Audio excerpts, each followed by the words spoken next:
Hello, everyone. I'm Jonathan Little. Today, we are going to be discussing how to play GTO Poker.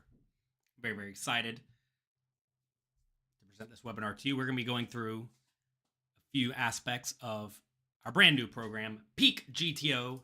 It just came out. The early bird sale actually ends today. If you're hearing this, you better hurry. You have about 12 hours left, assuming you're watching it on time. If you're late, well, check it out at peakgto.com. We will see what we can do for you. GTO Poker stands for Game Theory Optimal Poker. It is an amazing but complex baseline strategy that makes you unexploitable to play against. But what does that mean? That means that when your opponents make mistakes, you benefit. If your opponent plays perfectly against you and you play perfectly against them, you both lose the rake because you're both playing perfectly. But if you play perfectly and your opponent does not, you make money no matter what your opponent does wrong. That is very, very powerful. However, it is impossible for us mere humans to play perfect GTO poker because it's difficult. Here I have a quote from poker coaching coach extraordinaire Justin Saliba. He says, there's a reason why so many players feel like they become worse at poker after studying solver outputs. It's because they're studying bad data with bad habits and using it as a crutch to make themselves feel better about their mistakes. The goal of Peak GTO is to use good data and to help bridge the gap between theory and execution. Drilling important spots, getting immediate feedback, and focusing on the right things within the data can help you become a better poker player every day. And that's the process it takes to become great. That is how I study. It is how many of the top pros study. Peak GTO was made by these poker pros here. We have Chris Brewer, Brock Wilson, myself, Justin Saliba, and David Peters using the data that they are using to crush the biggest buy-in tournaments and cash games. And I'm excited to be able to bring it here to you. So what are the right things that you need to be focusing on? Well, the fundamentals are vitally important, such as bluff to value ratios. For example, on the flop, you usually get to have way more bluffs than on the river. When you bet bigger on the river, you get to have way more bluffs than when you bet smaller, etc., etc. Also, who has the range advantage? Whose range is just generally favored over the other player? When you're generally favored over the other player, you get to bet more often. When you're not, you have to check more often. Next, who has the nut advantage? Who has more effective nuts in their range? Next, range connectivity. How well does the opponent's range actually connect with the board? Do they have a lot of pairs and draws and whatnot? When they do, you typically want to bet bigger. You want to make sure you're taking advantage of fold equity and many, many, many other fundamentals. We discuss the fundamentals thoroughly in pokercoaching.com. We have a tournament and cash game masterclass there, as well as many advanced courses that discuss all of these topics. Do we have videos on bet sizing? Yes. Check out the tournament and or cash game masterclass on pokercoaching.com. A large chunk of it discusses when to bet and how much. And all of these concepts are derived from GTO principles. You want to make a point to learn as many GTO mechanics as possible, such as when to bet frequently and what size you should bet. That is super duper important. Also, when you are making a point to learn new strategies, you want to slowly integrate them into your game. A lot of people try to learn too many things too quickly, or they try to study too many spots, just like every single spot available, and that results in them either being overwhelmed or just generally not going deep enough to actually thoroughly learn how to get good at the game. You need to stop trying to memorize GTO solver outputs and instead focus on actually learning why the solver does what it does. And if you consistently drill yourself on spots over and over and over and over again, you'll get pretty good at them pretty quickly. We have a GTO trainer and drill system at pokercoaching.com. I'll show it to you in just a bit, and in peakgto.com, that will help you improve your skills substantially. First, let's discuss understanding mixed frequency and frequencies in GTO poker. Here we have a scenario where the cutoff raises and we are on the button 40 big blinds deep. The hands in red want to re-raise, the hands in green want to call, assuming the opponent plays good, strong GTO poker. Now, you have to realize that when pre-flop and post-flop strategies have mixed frequencies, all these hands that are re-raising some and calling some, the EV of these decisions is practically equal, and more than one option should be used. You mix it up, right? That said, the inputs are very sensitive, so you always want to think about which option will be best for your exact scenario against your exact opponent. For example, take a look at this GTO chart. How would you adjust this against a player who is too loose and splashy? Say they raise a little bit too wide pre-flop, and say they call 3-bets a little bit too often pre-flop. How would you adjust against someone who did that? Take a second, think about it, type it in the comment section. Thanks to all of you for being here, by the way. While you're down there typing, click the like and subscribe button. Click the notification bell. Well, essentially, if your opponents are going to be re-raising, if they're going to be calling your re-raises too often, you're going to want to 3-bet more linearly. Faraday nailed it. You're going to want to take hands like ace-queen offsuit, ace-jack offsuit, ace-jack suited, king-queen, 10s, 9s, 8s. Maybe even wider, ace-10 suited, king-jack suited, ace-10 offsuit, king-jack offsuit, etc. And you're going to want to be 3-betting those more often. Now, Vidar said raise larger, and that actually could be a reasonable answer if your opponent will call too often regardless of the size. Some people will tighten up based on a bigger re-raise size, some will not. What you should also do is you should probably stop 3-bet bluffing so often. Because all these hands that are 3-bet bluffing are actually decent to call and see the flop. I mean, notice all the hands in red, for the most part, that are not the best hands, do call a large chunk of the time. So you may want to call those instead and 3-bet with a different strong linear range of something like 7s and better, maybe ace-10 suited and better, king-jack suited and better, ace-jack offsuit and better, and king-queen offsuit. That's going to be a good, strong play because when they do call your 3-bet, they're going to be very, very dominated, and that is very, very good for you. What would you do against someone who overfolds pre-flop, meaning they're going to raise, you're going to re-raise, and they're going to fold too often? How should you adjust against those players?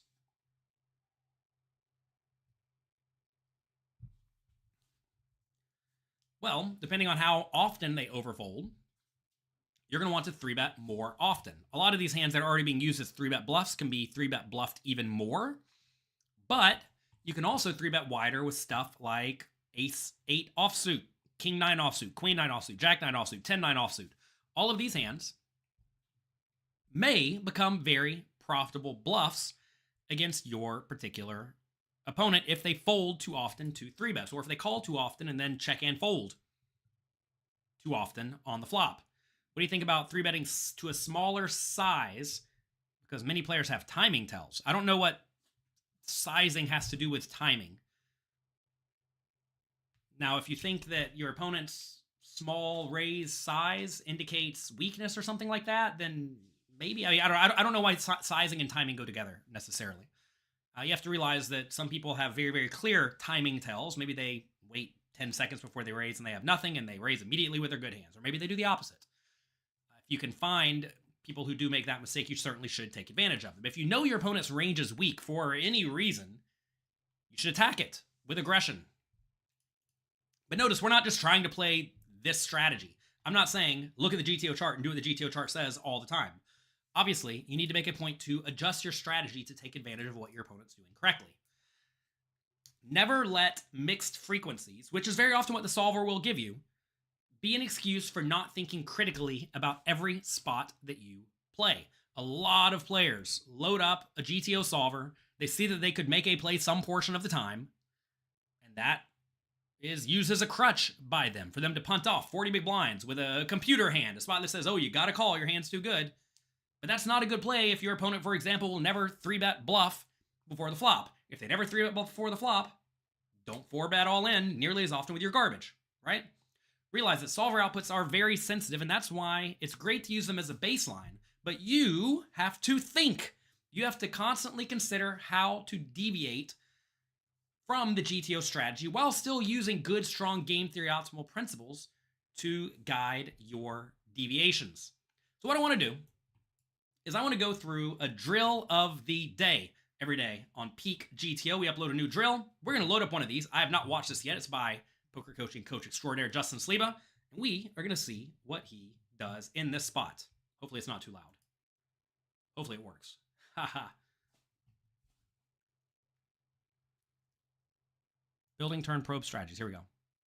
All right. We have a 2 big blind raise, 25 big blinds deep. Folds to us with 5-3 suited in the big blind. What do we do?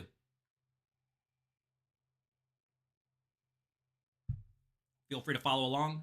Type it in the comment section. Do whatever you want. You can follow along up here too. Notice hijack is the villain. They raise the 2 big blinds, folds around to the hero in the big blind. This is an easy call. Now, flop comes. 10, 7, 4. We're going to check. 99% of the time. Opponent checks it back. Turn is a 2. What do we do? Tough spot already when it goes check, check. Do we bet small, medium, or big? Or check. Or check. If I had to guess, we're probably going to mix it up. I don't even know the right answer here. Poker's hard. You got to realize poker's hard. I presume we're going to bet either 1.4 or 3.3. I'm going to go with 3.3, but I could certainly be wrong. 2.4%. Looks like we need to go even bigger. All right, another fun turn probe strategy spot. So yesterday we talked about a spot that was so bad for us on the flop that we can't really develop turn bets. But the 10-7-4 flop is much more marginal for us than something like an ace-jack X, right? So now we get to develop turn bets. So there's 2 real keys to building turn probe strategies. How good is the flop for you, and how good is the turn for you? So this flop is like quite marginal for both players. It's still a solid advantage for the hijack player, but it's not like the worst board in the deck for us. And the 2 is a total brick, so the 2 does not change anything. And so when we have like a mediocre flop for us and then a brick on the turn, we really don't have that much incentive to build any small bets here. Our small bets are going to be on turns that are quite good for us, where we end up having an equity advantage on the turn, and we go for smaller bets. So say like a 6 or a 5, an 8. Cards that really interact with our range and give us a lot of great hands make sense to play like 2 sizes, where we're going to have some big bets and some smaller bets built around single pair hands. But on the deuce turn, we really just have incentive to play a polarized turn strategy using a pot size bet and check. Taking our best value hands and going for that pot size bet. And then when we're choosing our bluffs in this spot, the real key in these turn probe notes is that we have to focus on having equity, because when we pot the turn with no equity hands, we're playing out of position. We're going to be in really, really tough river spots to develop robust ranges. So the real key here is to find hands with equity. This 5-3 suited is an absolutely prime candidate. And ace is obviously just an amazing card for us. It's going to river the opponent to plenty of top pair type hands, and we're going to cooler them, as well as we have the 6 that gives us a straight as well. So double gutter here, 5 high. Wonderful incentives to go for a bet and plenty of equity against his continuing range. Let's go for that pot size bet and build a nice turn or river strategy if he continues. So, notice, I would have got this one a little bit wrong. Justin wants to pot it. I would have made something like 75% pot, but that's good to know, right? At least I was already thinking on kind of the right track. And as long as you are choosing the right option or close to the right option more often than not, you are going to be way ahead of your opponents. I know a lot of you in the chat said bet tiny or check. And that's just definitely not the right play. I mean, we see 5-3 suited here. It's either betting 3.3 big blinds or... Is it slightly off your screen? Let's see. Oh, how do I do this? Move this up like this. 3.3 big blinds or 5.5 big blinds. That's the size we're using. Sorry, it's slightly off the screen. I'll figure out a way to deal with that. So, good. Now we click continue. Now, here's the river. The river is the 8 of hearts. What do we do now? Here's the pot, 16.5 big blinds. Here's our stack, 17.5. Now, the question becomes, what do we do? Dan says he hates it in other solvers where they give you a bunch of options to give you a wrong answer if you get it slightly off. I agree. That's not how you should be studying. Like right here. If I said 3.3 instead of 5.5, yeah, not quite perfect. I just learned from what Justin said. Given it does go check on the turn, and we both have a lot of medium stuff. We do need to be polarized when we bet. What do we do here? I can already tell you, I don't know. I'd probably be all in. So in spots like this, you want to block whatever the nuts are. What are the nuts? The nuts are Jack 9 and 9 6 and 6 5. So those are the nuts. The problem is we bet kind of big on the turn, so we're going to get called a lot by good stuff. I think it's probably okay to jam this just because we have like literal no equity. But at the same time, I might just find a call with anything. I don't know. I'm going to be all in here, but it could be wrong. Oh, 85% all in. Good. So we get the 8 of spades on the river, and the first thing we need to think about is how good is this card for our overall range.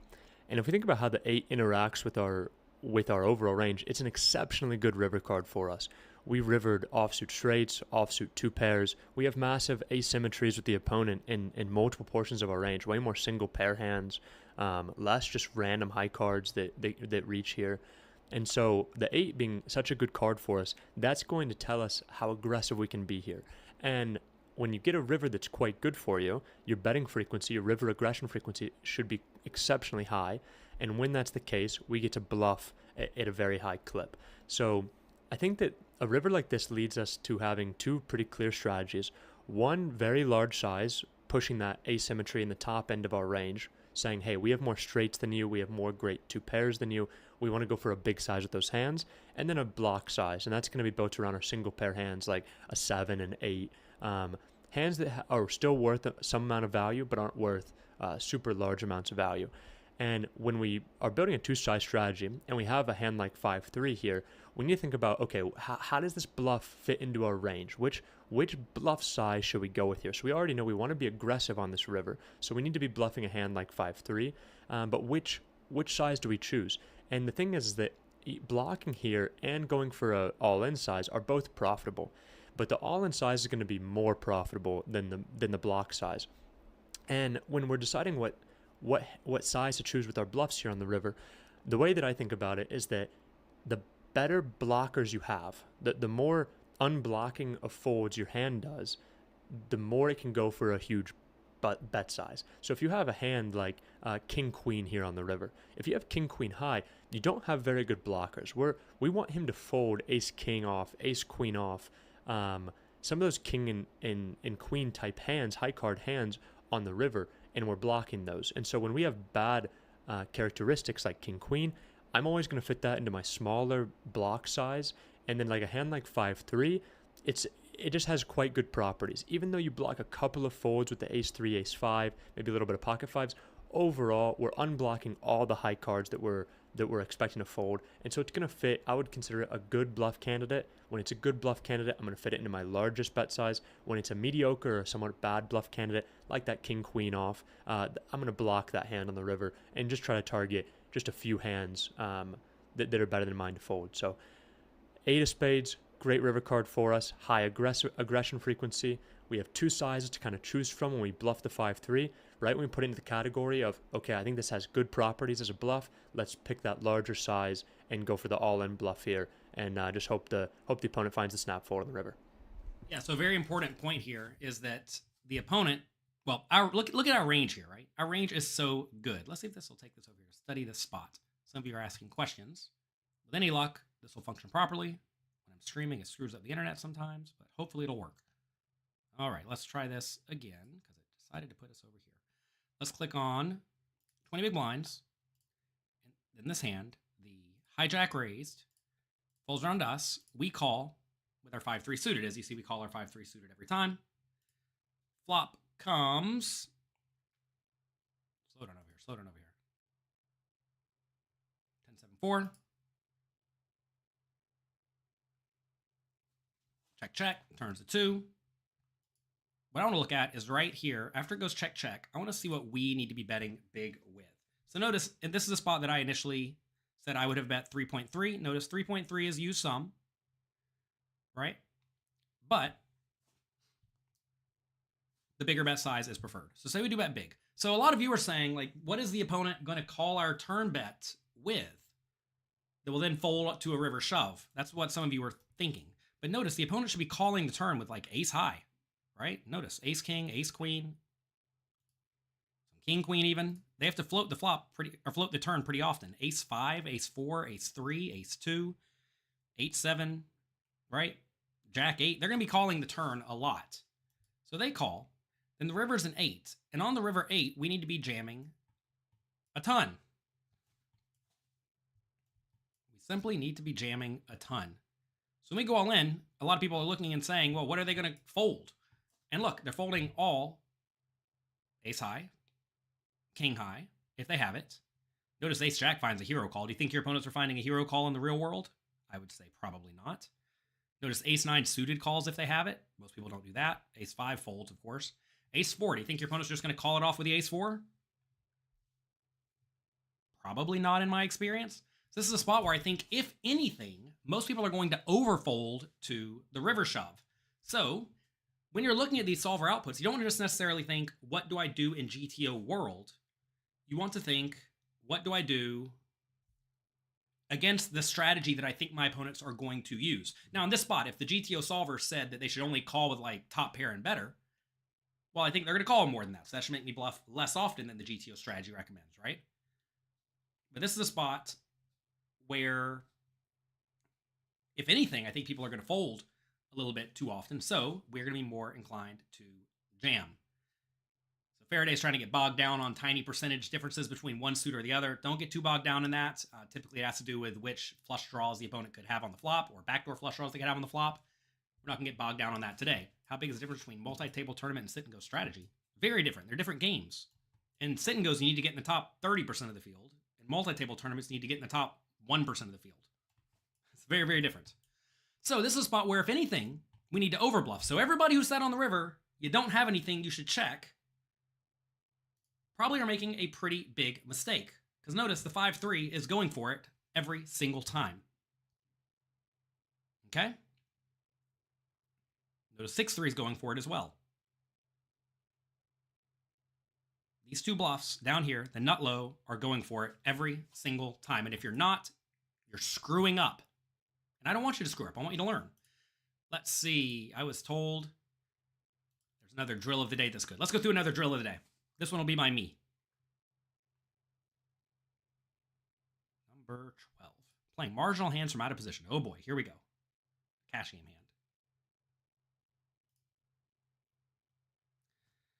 All right, folds around to us in the low jack seat. We have 10-9 suited, 100 big blinds deep. Of course, we're going to raise.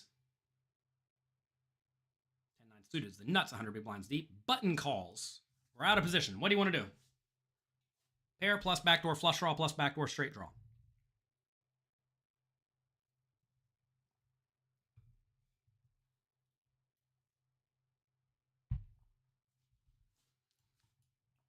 Seems like a pretty easy spot to check to me.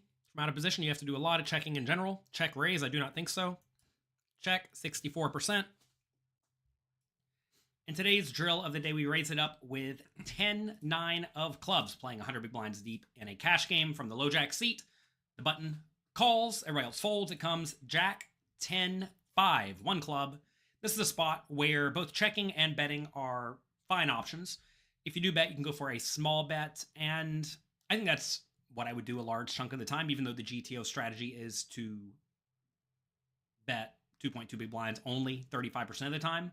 I think most people in general just don't raise often enough, and that will allow you to bet very frequently. That said, this time we are going to check, which should be done in GTO world 65% of the time. Remember, from out of position, you have to check a lot. Let's see what the opponent does. Okay, so notice there, I kind of just went through the thought process I would have gone through with all of you. I think people don't defend often enough against continuation bets, and I think they don't raise often enough against continuation bets. Therefore, in the real world, I would be continuation betting more than GTO recommends. That said, in GTO world, if you have studied at all, you know from out of position you have to do a ton of checking. So, this is a hand that makes a whole lot of sense to check. Now, facing the bet, we are going to call. Notice raises happens 4% of the time. When we check on this board, the opponent should use a large bet the majority of the time. This is a relatively dynamic board, and they certainly want lots of protection against our various overcards and draws, and they also put a lot of pressure on our hands like 10-9. So they go 5.2 big blinds, which is going to happen about 40-ish% of the time. And then our 10-9 is just a super duper easy call. We really do not want to raise very often at all against large bets, even from out of position when we're playing deep stacked. We're only raising about 7% of the time, with most of our raises coming from sets, which are clearly very good. King, queen suited a decent chunk of the time. King 5 suited somewhat randomly. Bottom pair, overcard kicker. That's a fun one. And then just a smattering of random overcards every once in a while, plus pocket aces and pocket kings. But really, not a lot of check raising. And to be fair, in the real world, I may not check raise very often at all against this big bet from the opponent. So with 10-9, though, easy check call. Let's go to the turn. So when you are facing a big bet and you're not anywhere near getting all in, as we're not here, you typically don't do a whole lot of raising, as you see here. If the opponent happened to use a smaller size on the flop, we would be way more inclined to raise, but not with this type of hand. This type of hand, middle pair, just does not raise very often at all. All right, turn, we're always going to check. They check it back. River is a 3. Okay, what do we do now? Pot's 18 big blinds. We can check. We can bet 4.5. 10.7, or we can bet 17.9 pot. What do we do with our middle pair? Take a second, think about it, type it in the comment section. I don't even know what I'm going to do yet in this spot, and I made this drill of the day a while back. Bet 6 or 7. The options are literally right down there at the bottom of the screen. Do you see them? 6 or 7 is not one of the options.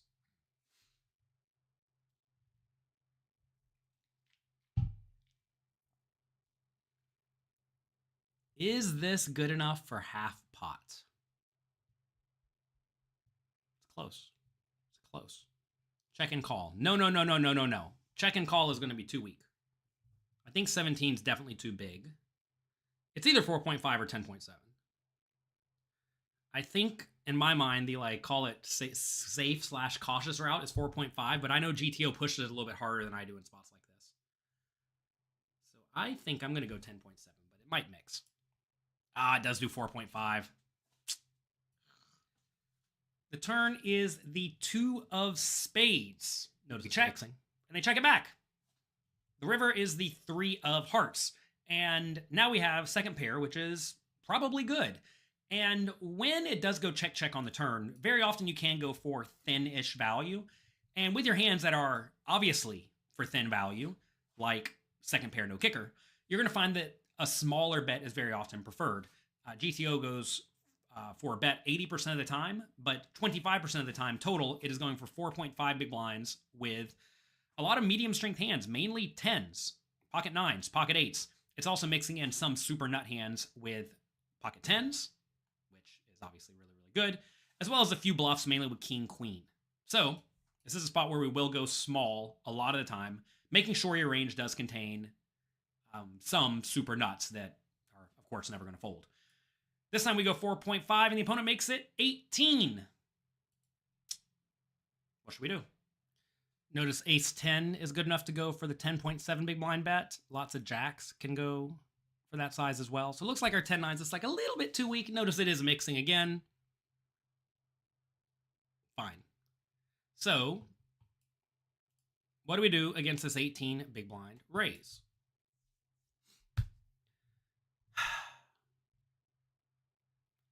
Give you a little spiel about the real world here. Normally when people raise you on the river in the real world, they're going to be far too value heavy.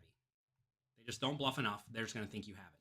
The problem though that you will encounter whenever you go tiny on the river is a lot of people will look at this and think, well, this is obviously a weak range. And if your opponent is anywhere near decent, they are going to try to bluff you some chunk of the time. And notice here, we're getting pretty good pot odds. We have to put in 13 to try to win, what, 30? Something like that? 13 to win 30 is a pretty... No, way more than that. My brain's broken. We should put the whole pot together in this thing, I guess. 13 to win something like 52. That's a really good deal. Are we going to be good something like 20-ish, 25-ish% of the time? What do you think? Versus an old man coffee. I didn't say anything about an old man or coffee. I don't think I've said any of those words this entire video. Obviously, this is player dependent, everyone. That's what I'm trying to tell you right here. Against most people, you should probably fold unless they're decent. Because decent, strong players are going to realize this small bet is probably some medium strength hand, and they're going to try to blast you out of your seat. I know I sure would. So, this is a spot where David's saying you need a read. You don't have a read in this spot. We're playing against a good, strong GTO opponent. The read is your opponent's going to play perfectly. Okay. Assuming you don't have a read that makes your life easy. For example, if your opponent is a super duper weak tight knit, obviously fold. If your opponent is an absolute lunatic, obviously call. If it's very clear that your opponent does something really, really wrong, then your life becomes easy. But your life's not going to be easy when you're playing poker against people who are halfway decent. In this spot, I'm going to think the solver is going to find a call. I think Faraday actually nailed it. You probably don't want to have like a random king or queen. The 9's probably not great for us either. You probably don't want to have, I don't even know if spades matter that much. Look, I'm just going to say pot odds and call. Pot odds, call. 61% call, 30% fold. So it's mixing, obviously. All the bluff catchers. When you do go for a small bet on the river, you should expect to get raised a decent chunk of the time by your very good opponents. And you need to be looking to value re-raise. If we do re-raise in the spot, we are just going to be all in. And we are all in the spot with pocket 10s, which is a set. Jack 10, a large chunk of the time, which is top 2 pair. And then, well, pocket 5s. And then some rather interesting bluffs. By the way, notice here, I'm not even necessarily thinking about my hand in this spot. I'm always starting to build my range from, do I want to have re-raises? What do those look like? Good strong value hands and bluffs, obviously. Then I'm thinking, what does my calling range want to look like? Like, obviously, kings is going to call every time, right? Because kings beats value raises. Whereas, like, the 10s do not really beat value raises. So you see, down here, 9s, 8s, 7s are all mixing. But in these situations, I'm always thinking, not just, what do I do with my 10-9? So many people bet the river, get raised, and think, what do I do with my 10-9? But you want to consider the rest of your range. Because if the rest of your range is really strong, 10-9 can just fold. If the rest of your range is really garbage, 10-9 cannot fold. Fact says, your guess is they have pocket 5s. They have the GTO range. They don't have a particular hand. They have the GTO range. Anyway, let's listen. With 5-4, blocking straights and their sets, ace 10 some portion of the time, which is an interesting one, and jack 9 as well, also a pretty interesting one. This is a spot where I think it's very, very hard to find bluffs in general. I think a lot of people do look at sets and 2 pair and realize they can rip it in, even though they do lose to the ace 4 and the 6-4, which are not very likely. But it's a spot where I think a lot of people don't find all that many bluffs, and I think using logic, the 10 is a hand that does make sense to jam with because you block jack 10 and pocket 10s. I don't think I ever would have naturally found the jack 9 though. 10-9 also jams a little bit, not often. Well, I'll say not often, but it's actually about 10 to 15% of the time.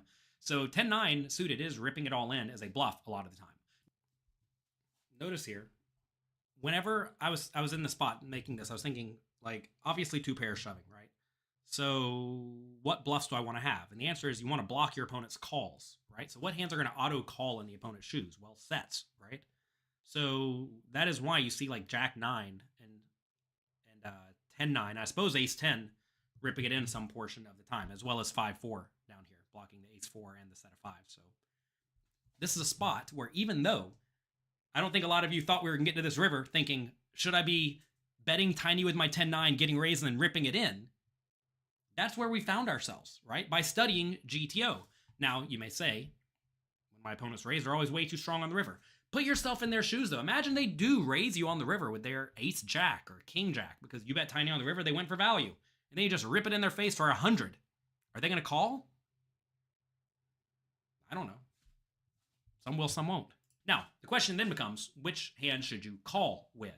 And essentially, when you bet the river small and get raised, your opponent is raising wider than only really good hands for value. For example, ace 10 and king 10 are value raising some portion of the time.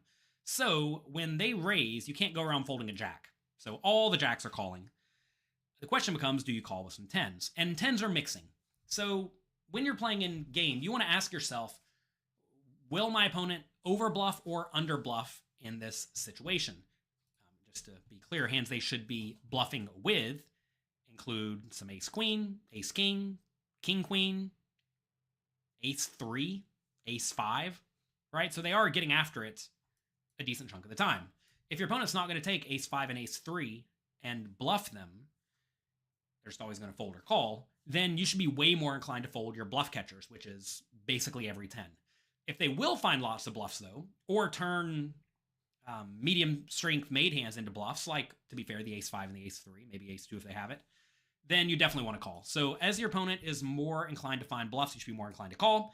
But as they are less inclined to find bluffs, you should be more inclined to fold. And I would say in general, when people raise the river, they're usually stronger than normal. The problem is that when you do make a small river bet in the spot, a lot of people will read that as weak.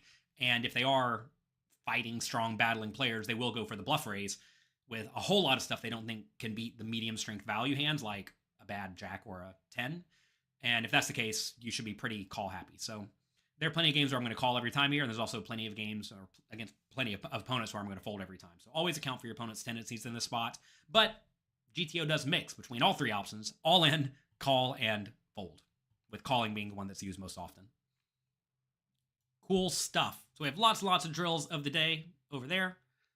Let's see. What I want to do now is I want to go through a common scenario where we are going to play around a little bit in the trainer.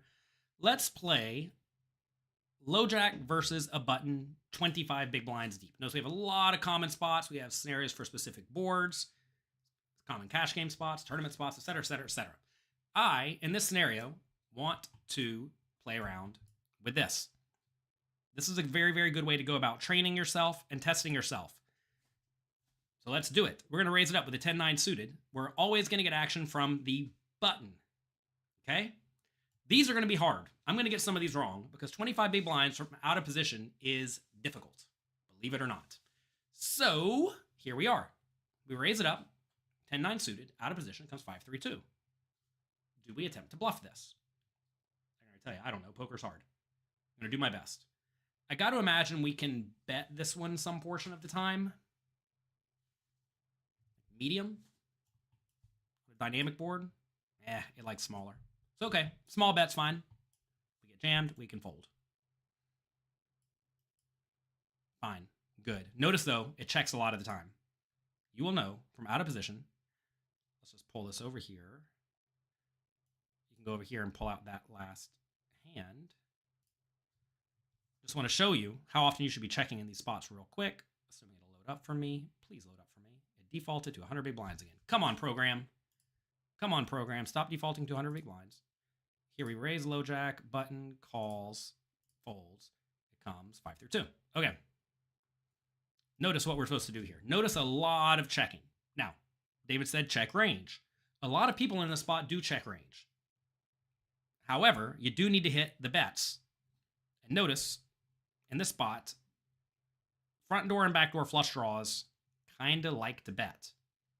Doesn't the flop favor the button? Why, yes, it does.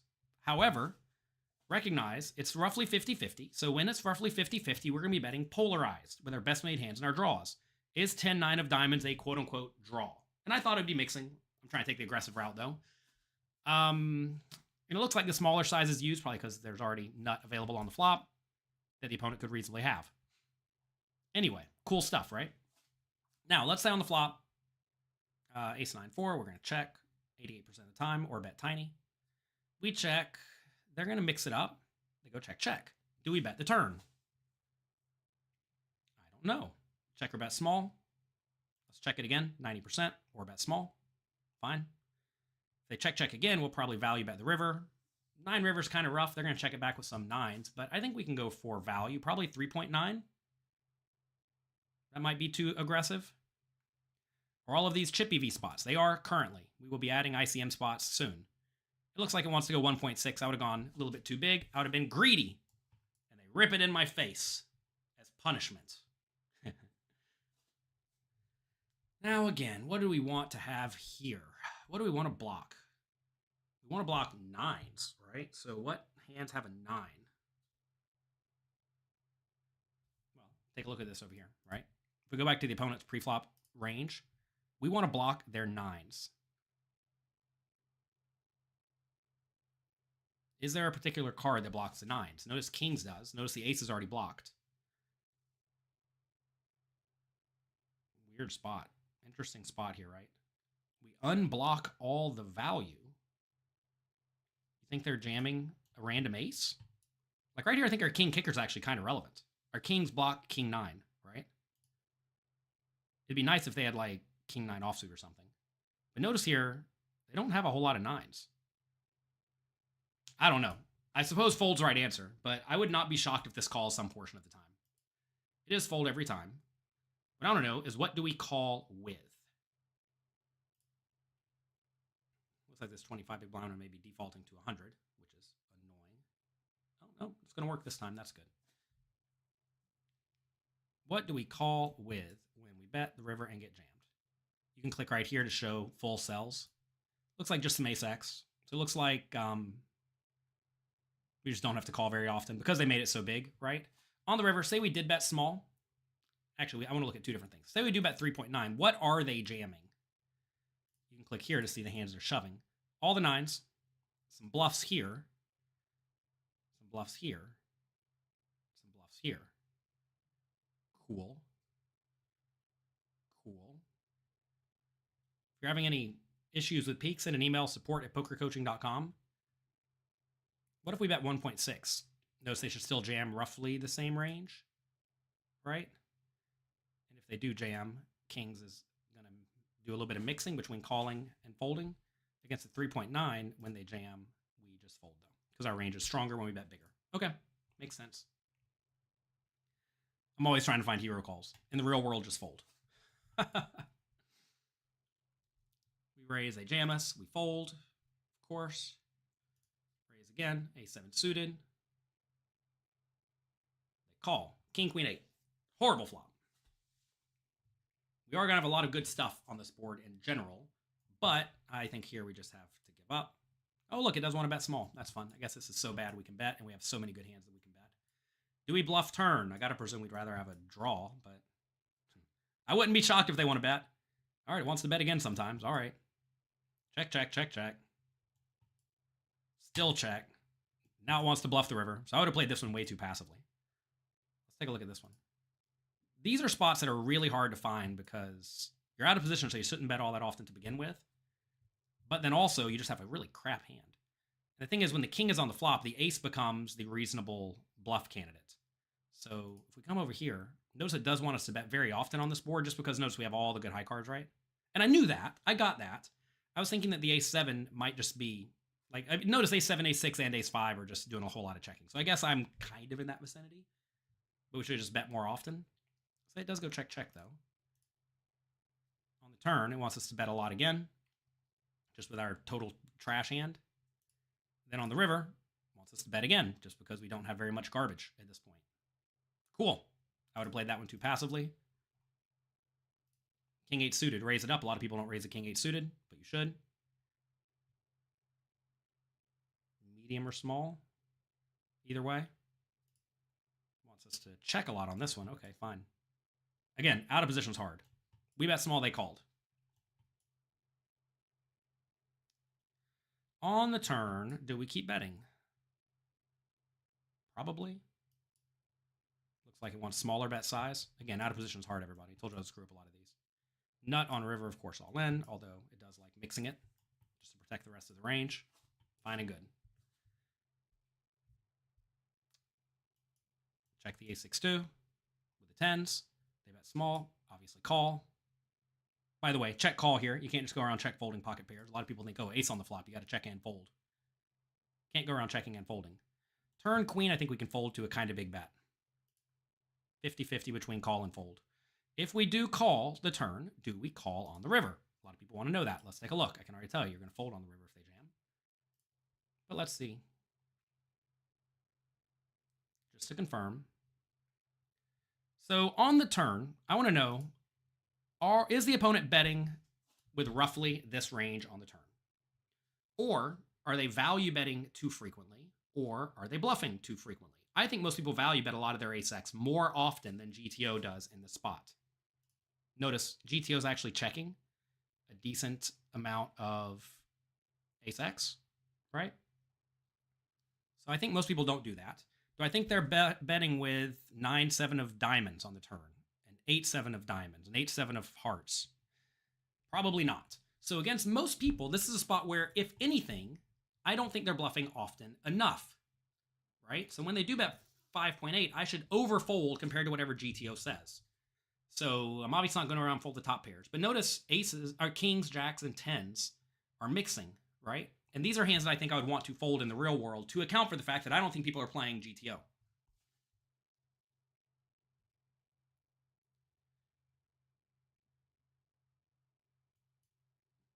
Does your ELO rating go down if you pick the right answer? No. At least it shouldn't. Send us an email at support@pokercoaching.com if it's messing up. You may find in this spot, like, doesn't it feel bad just to like check in, then check fold, check in, then check fold? Is donk betting bad? I don't know. It depends on if the board's good for you or not. All right, here we have a cool spot. We have nut on the river. Super nut. Do we check it, or do we bet tiny, or do we bet big? So I think normally you want to bet big when you have the nuts. The thing is, though, is if we bet tiny and they have an ace, they're probably going to raise. If we check, they're just going to check it back with lots of king high type stuff. So I think we're supposed to bet small, but this is probably just going to mix. It does mostly check. Okay. Fine. I can get behind that. That's a spot where like it's so hard for them to have anything that I suppose you just want to check a lot. Queen 10-4. Queen 10-4, huh? Maybe bet this one small or check. I don't know. I'll check it. We do check. They bet small. Can we fold immediately? Probably not. We do call. Do we ever lead a 10? Probably not, but maybe sometimes. Yeah, look, 31% leads. So talking about donk leads, right? This 10's really good for me and not really good for them. So this is a spot where in the real world, again, I gotta presume we should fold, but against most people, I think, against GTO, it might stick around. I would click fold, though. So it is mixing again, right? Notice this turn. Why do we get to lead this turn sometimes? Well, if you think about it, they're not going to bet a whole lot of their 10x on the turn, right? So given they're not going to bet a whole lot of 10x, I'm sorry, they're going to bet 10x on the flop. So if we look at their range here, we are going to check with a lot of 10x, right? And then when it gets around to them, they're not going to bet a whole lot of 10x. I mean, they're mixing it, to be fair, but they're not going to be betting a whole lot of 10x, right? What'd they do, 1.6? And we called, and then the turn was a 10. Notice now we get to lead with some 10x because we have a lot of super good hands here, right? So pretty cool spot where we get to have some leads because they're not betting a whole lot of 10x and we are. Anyway, this is the trainer. As you can see, we have lots and lots of spots preloaded up for you, or you can click over here. Actually, these are the drills. You can click on the trainer and select the exact spot that you want for your situation. So notice you can do pre-flop or the full hand, depending on what you want to train. Tournaments or cash games. Let's say we want to do 8-handed, 1 big blind ante. You can say, I want to be on the button against the cutoff. Let's say I want to be 40 big blinds deep versus a raise first in. Let's say I want the board to be, I don't know, 7, 7, 6. I want my hands to be only kind of decent. We're going to prune out the garbage. Click start. And then this will train you on this exact spot, right? And so now you can go through and play whatever scenario you want to test yourself on to make sure you fully understand how to play these situations. You can go through and do this over and over and over and over again to train yourself and test yourself. What do we do here? In position against a kind of big bet? I guess I would fold, but I really don't like it. Oh, it does want to call. Feels bad, huh? How wide are we supposed to call on the flop? And so notice, like, whenever I'm going through these scenarios, even when I'm getting it wrong, quote unquote wrong, I'm still learning, right? Because I want to know now, how wide do I call against a big flop bet? And the answer is apparently Ace 10's about the bottom of the range, which is good to know, right? And if you consistently develop intuition, and maybe you're like off by a little bit, you're going to be fine. A lot of people look at this and think, oh man, Ace 10's call every time. But then you look at Ace 9 and it's mixing. It means I was off by a pip. Okay, so we need to call a tiny bit wider than I may naturally think in this spot. And that's going to go a long way to helping train our intuition. Let's call the King Jack suited, and we'll do one more hand and we'll call it a day. 7, 7, 6. They check. Do we bet small? I don't know. Maybe. I'm going to check, but it might be a bet small spot. So it is check. It's mixing. If we had a lower, so like right here, something else I want to look at. If we had a lower hand, like 10, 9 of hearts, do we bet that? Or Jack 10 of hearts, I would say definitely yes. Now do we start betting the turn as a bluff? I don't know. Probably. No, never. Okay, I got that one wrong. Never. Okay, so on the flop, when they check, what do we bluff? Notice, like Jack 9, 10, 9, Jack 8, 10, 8, 9, 8's obviously a draw. Queen 10, these are betting more often than like King Jack, King 10, King 9 to some extent. So, as expected, whenever we do check the flop and they check the turn, and the turn is a, what was it, a 4 of diamonds or something? And they check, what do we bet now? So we're betting big when we do bet. I thought we, I was, again, just like 1 pip off, right?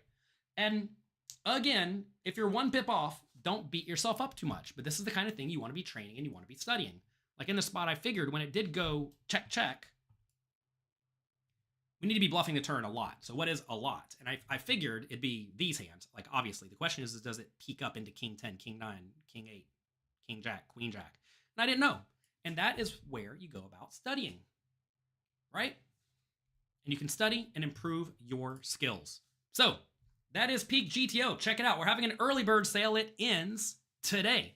We are consistently adding a ton to Peak GTO, but currently we already have a substantially huge library with lots and lots and lots of pre-solved spots for tournaments, cash game, heads up, ICM, solved by my team of top professionals.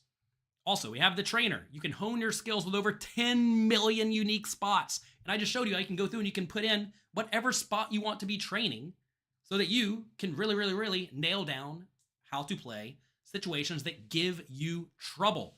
This is way more beneficial than, in my opinion, like watching a hand history or training a random spot. Sure, training a random spot's better than training nothing, but it's way better if you really focus on specific scenarios, especially those that give you trouble. So make sure you control your practice and study what is actually giving you issues. Also, we have the drill of the day. GTO does not have to be complicated. To be fair, it's a little bit complicated, but me and the coaches at pokercoaching.com are going to do our best to help you learn GTO concepts the easy way so that you can then get in there and implement them in real time. You'll be getting instant feedback from top pros to master the spots that matter the most to your win rate. Also, we have an ELO rating.